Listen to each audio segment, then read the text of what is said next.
Bonjour et bienvenue sur Alafia TV, votre chaîne préférée, la chaîne communautaire de la région de Gao.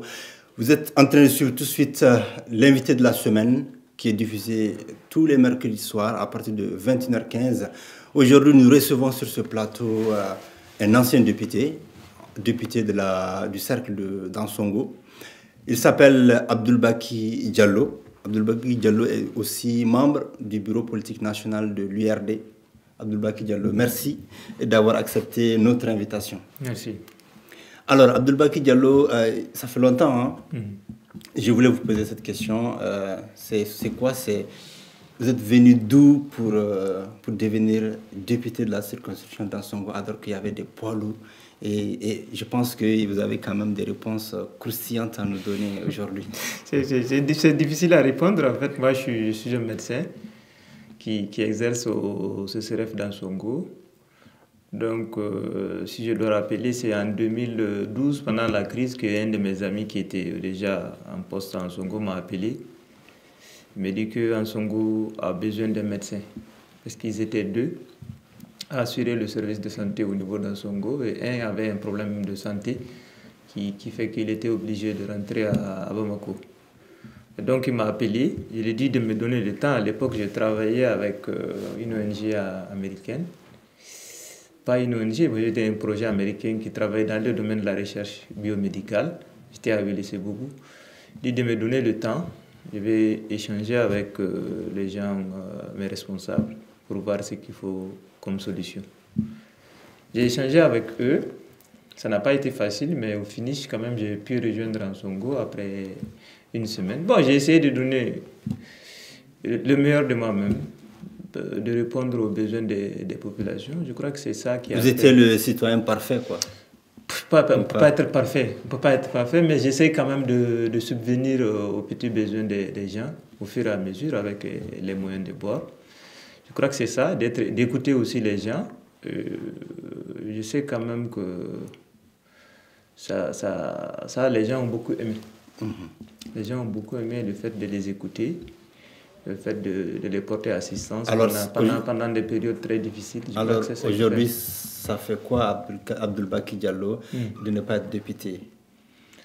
Bon, pas grand-chose. Pas grand-chose. J'ai voulu représenter Ansongo à un certain niveau. Bon, c'est Dieu qui a voulu autrement. Ce n'est pas la fin du monde. Je crois que la vie continue. Je suis retourné après ça. Je suis retourné à Ansongo pour servir ma communauté. Je crois que ça me portera du bien parce que personne ne sera éternel sur cette terre. Le mieux qu'on a sur cette terre, c'est de servir et d'essayer de bien faire. Peut-être que l'interprétation peut être différente, mais c'est ça ma philosophie. Alors ça vous fait, vous êtes triste aujourd'hui, pessimiste, je veux dire, par rapport à la situation politique, par rapport au retour à la normalité au Mali. Ça fait mal, ça fait mal. On réfléchit beaucoup sur la situation du pays, on réfléchit beaucoup sur ce qui nous concerne sur l'insécurité. On essaie de voir, de lire la politique qui pourra nous faire sortir de là. Bon, espérons, on va continuer à espérer jusqu'au bout, c'est ce qu'on peut. Faire des bénédictions aussi pour que l'on puisse vivre. Alors l'espoir, ce n'est pas ce qu'on retrouve aujourd'hui dans la région de Gao, parce qu'aujourd'hui, par exemple, le mardi dernier, il y a eu une série d'incidents à Gao. Et il y a eu une ambulance qui a été enlevée. Après ça, il y a eu une attaque dans une gare routière. Et après cela aussi, il y a eu un jeune homme qui a été assassiné dans la rue en pleine journée. Quel est votre état d'esprit par rapport à tout ça là? Comment vous voyez les choses? Sincèrement parlant, je pense que c'est une démission de l'État.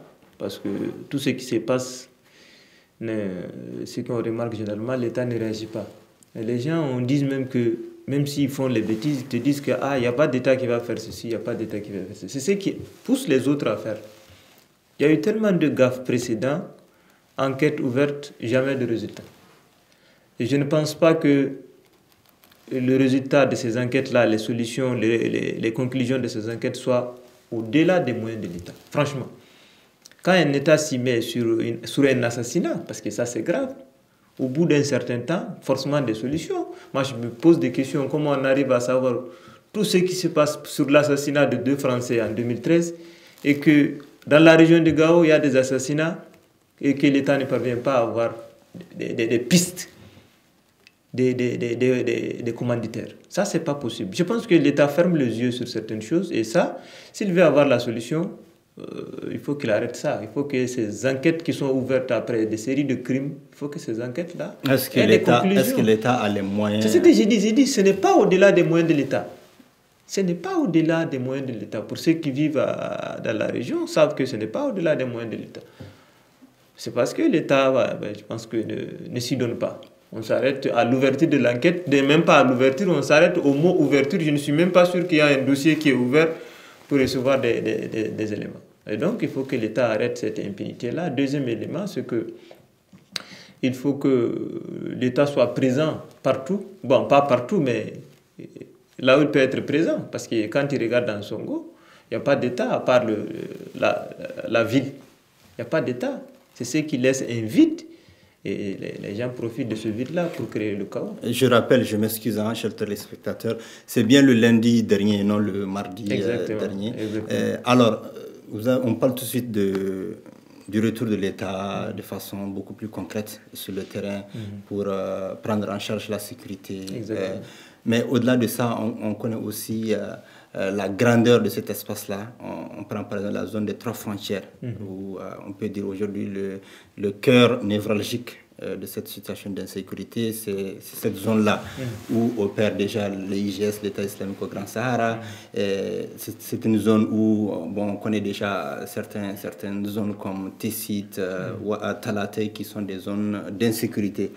Alors, pour vous, ces zones-là qui vivent au rythme de l'insécurité, qu'est-ce qui n'a pas marché réellement pour vous? Je pense que ce qui n'a pas marché, c'est que, il faut le dire, je continue à le répéter, c'est l'absence de l'État. On ne peut pas tout faire, mais on peut limiter les dégâts. Mais qu'est-ce qui s'est passé? Depuis un certain temps, depuis, je crois, 2018, l'attaque du camp de Ndélimane, l'État n'a fait que reculer.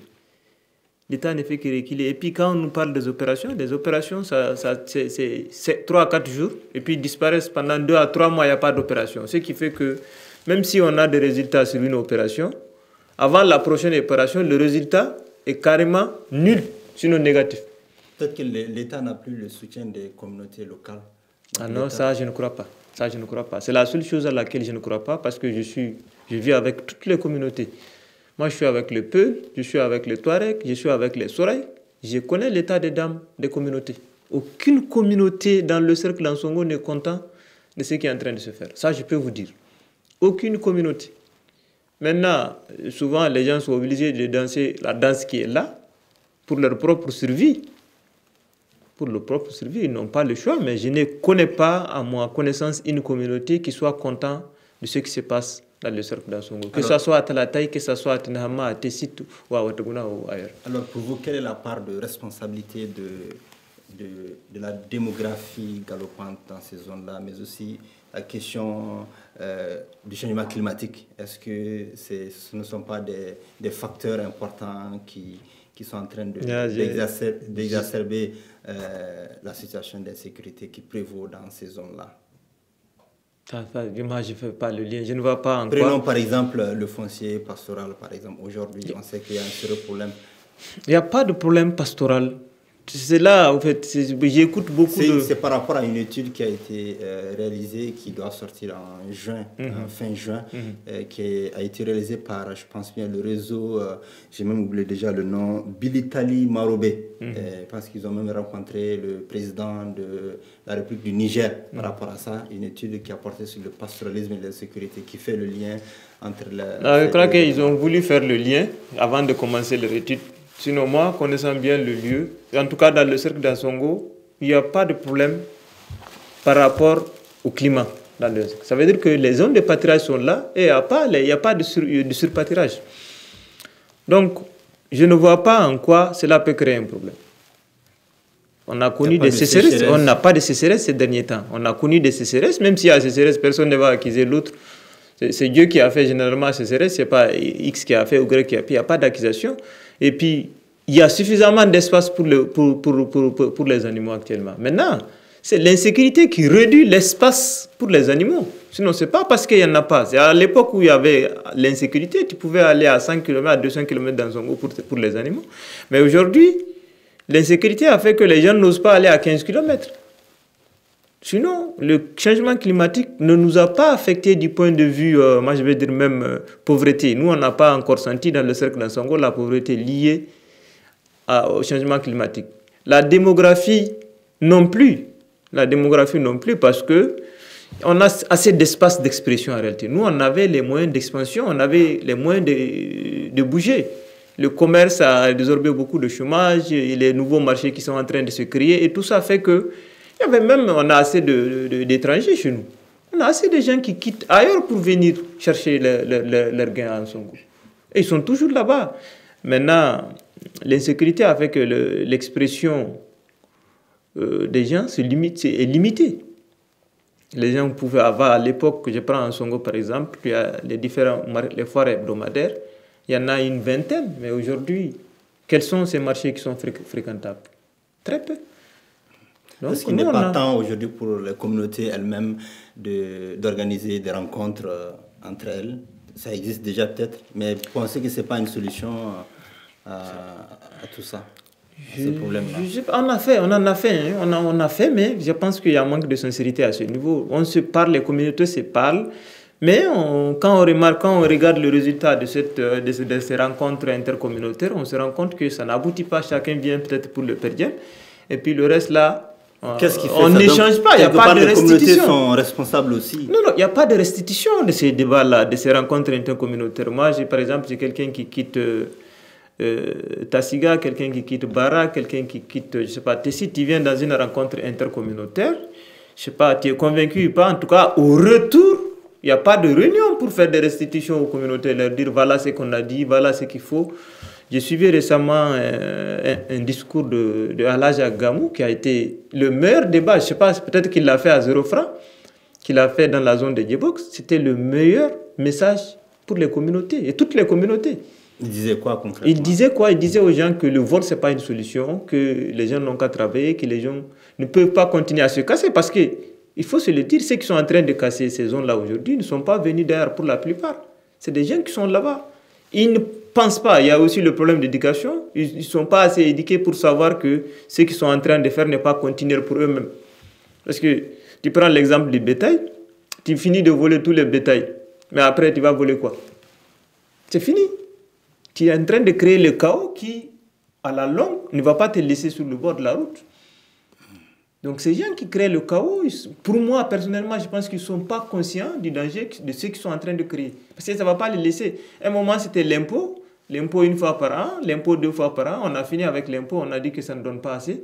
Il faut prendre tous les animaux pour aller les vendre. Mais personnellement, je pense que prendre impôt 2 fois par an, c'est mieux que de vendre parce que l'année prochaine, tu n'auras rien. Et ça, c'est malheureusement ce que les gens sont en train de vivre. Est-ce quelque part ces problèmes communautaires-là, par rapport aux zones de pâturage? Par rapport aux zones de pâturage et par rapport même à l'insécurité grandissante. Bon, je pense que ça peut... Il y a un lien de causalité, quoi, je veux dire. Le problème de cette zone-là, en fait, comme je l'ai dit, c'est un problème ancien qui était toujours dit peut-être au pâturage, je ne sais pas. En tout cas, moi, je n'ai pas remarqué l'absence de pâturage pour les uns et pour les autres. Mais déjà, il y a eu quand même, dans le passé, des fortes tensions entre ces deux communautés-là. Et maintenant, avec la disponibilité, aujourd'hui, ce qui a changé, avant c'était déjà là, aujourd'hui, ce qui a changé, c'est qu'il y a plus de kalash sur le marché, il y a plus de balles, il y a plus de motos aussi pour rouler. Les gens réduisent les distances en néant, quoi. Donc, ce qui fait que ça bouge, l'insécurité, les gens ont le temps de bouger. Et puis, les gens se sont préparés, ça, je vous l'ai dit. Les gens se sont préparés, vu tout ce qui s'est passé. Il y a eu un manque d'intervention de l'État aussi. On a laissé les communautés s'expolier déjà. Il n'y avait pas de justice. C'est l'injustice sociale qui est le terreau même de cette histoire qu'on est en train de vivre. Malheureusement, je suis au regret de constater que la même injustice sociale continue encore. Et qui va, si on y prend garde, qui va générer d'autres zones de tension peut-être plus graves que ce que nous sommes en train de vivre. Voilà.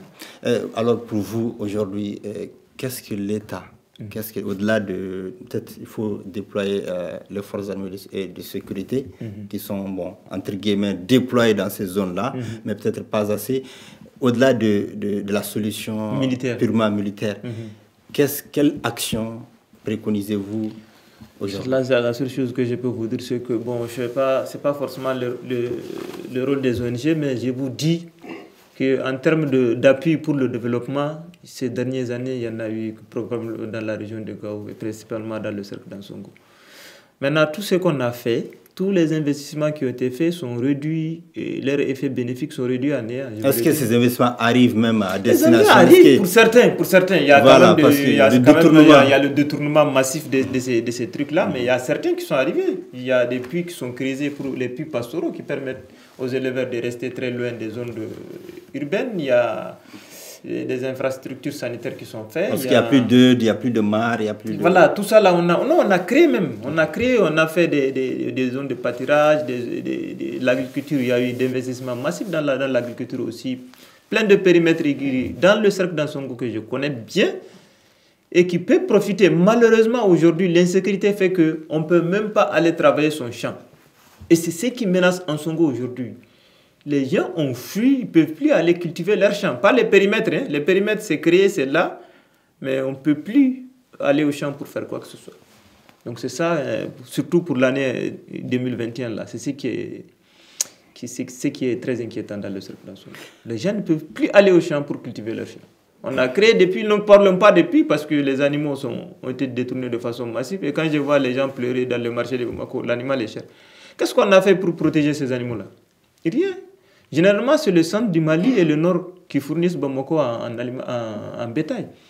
Ces zones-là sont presque vides aujourd'hui. On a laissé la déportation massive de ces animaux qui sont vendus sur des marchés sous-régionaux, comme la Côte d'Ivoire. Le bétail coûte moins cher en Côte d'Ivoire qu'au Mali, parce que c'est le bétail détourné, volé au Mali, qui est vendu en Côte d'Ivoire.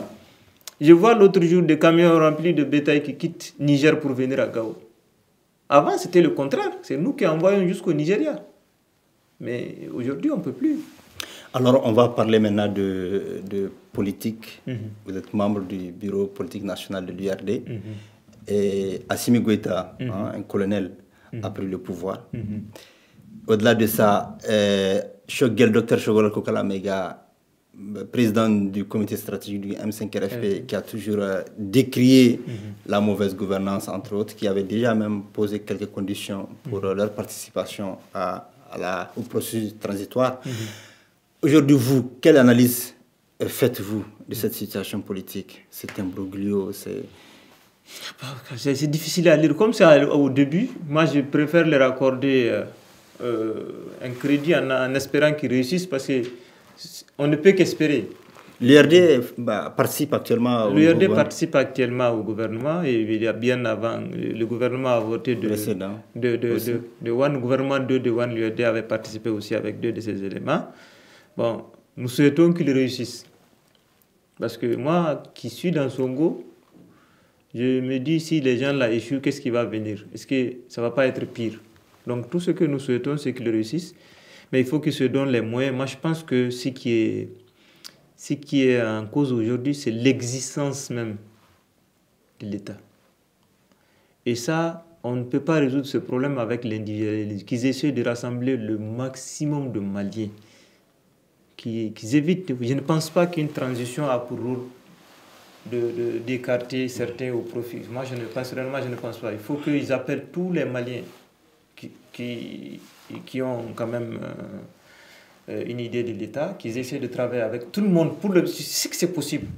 Mais il faudrait les faire appel, il faudrait les faire venir prendre conseil avec eux. Alors, Abdoulbaki Diallo, on ne peut pas vous laisser partir à Ansongo sans vous poser cette question. Beaucoup de Maliens se posent la question: qui sera le candidat de l'URD?